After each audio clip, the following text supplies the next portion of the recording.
This is the Lone Crater YouTube. We hope this video helps. You begin by preparing your tools and immediately entering recovery mode. Plug the iPhone into the computer, then perform the model-specific button sequence so the device shows the recovery screen. You do this now because recovery requires a stable connection for restore or update.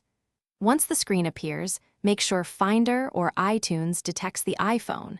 If it doesn't, retry the button timing and check the cable. This sets up the device for a safe restore without jumping ahead to resets. Now you decide between update and restore and execute the chosen action. Select Update to reinstall iOS while keeping data. Finder or iTunes will download firmware and apply it.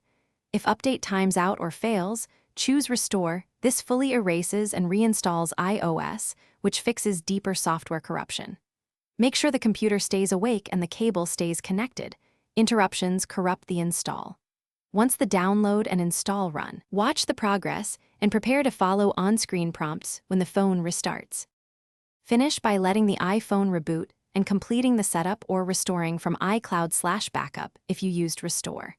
You should verify apps and data integrity, then sign back into Apple ID.